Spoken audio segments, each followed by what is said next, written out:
you're seeing the fusion of the more Western analytical, anatomical view of the human figure and the more Eastern subtle energetic and yogic energy and auric fields around the body.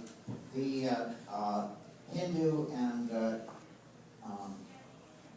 then Hebrew systems are intertwined there as two ancient mystical symbols connecting the hierarchy from the material realm to the spiritual realm. And here the spiritual energetic system kind of is showing a melting of the boundaries between the self and its surroundings. And here there's a total meltdown into the universal mind lattice, where it seems like every other being and thing in the cosmos is one of these balls of light, one of these circulating kind of toroidal fields of light that are interconnected, each with each other, and sharing the same energy, and the energy is love. This is a recounting of a psychedelic experience that Allison and I had some years ago, 1976, June 3rd. June 3rd. At any rate, it changed my life and our art. And that insight is embedded in the Sacred Mirrors, which we both saw in a vision. One that we should collect the work together and exhibit in a chapel. So this was the installation there at COSM in the city, in New York City, for 5 years, and we held many events there. This was the Black Room. And so then at that time we knew we had 5 years. So we were trying to figure out, where are we going to go? What are we going to do?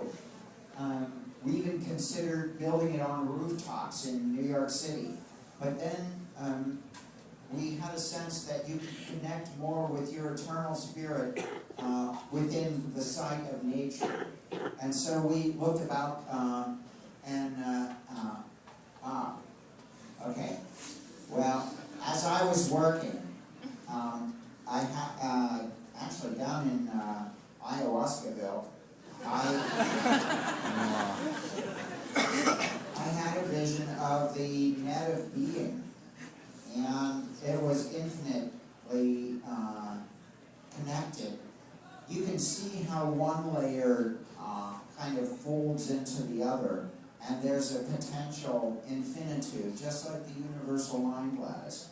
And so this is kind of a anthropocosmic and universal mind lattice of Godheads.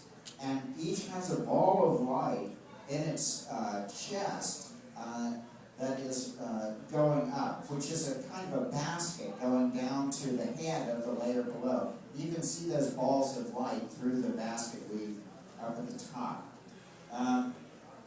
So after working on this painting, I had this vision on Allison's birthday back in 2007 of a new kind of chapel, that between these heads there was this temple shape.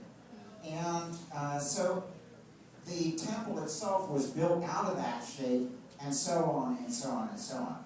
And so the temple shape itself became in honor of the divine feminine. Now, one of the interesting things about the building a sacred space in honor of the divine feminine is that our first pilgrimage as human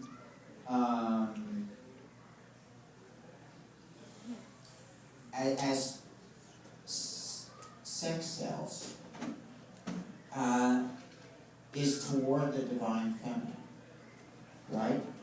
The sperm have to make their way toward the egg in order for us to exist and to be here today. So we were all successful and won the cosmic lottery and got bodies.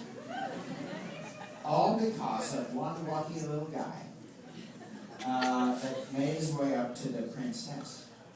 Now, imagine what men do. You know, they go into battalions. They do team sports. Like, what is that? You know, like, take the hill. You know, that's like all the brothers are working together. Women don't do that. Yeah. It's a male thing.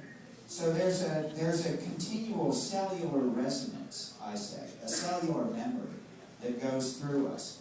And so it's why some sacred spaces that are built as a reflection of the divine feminine have a strong cellular memory and call us forward, as well as the idea of the womb.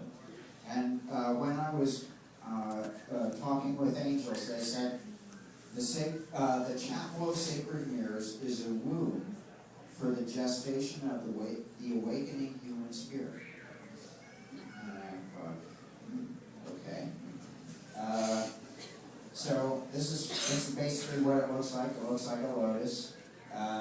We're still visioning, and this is generally the idea: is that the nature field becomes an anthropocosmic element that's woven into the architecture that goes from one element of being down to another. All of these different other temple shapes are altars to all world wisdom traditions. And inside of it will, so people were, I thought, would wonder, where are you going to build it? So after having that vision, I started looking online. And we had been to a retreat center, and there was a dead deer in the driveway. We'd been looking for 12 years for a place to build this chapel. And so I thought, okay, so let's look at a retreat center.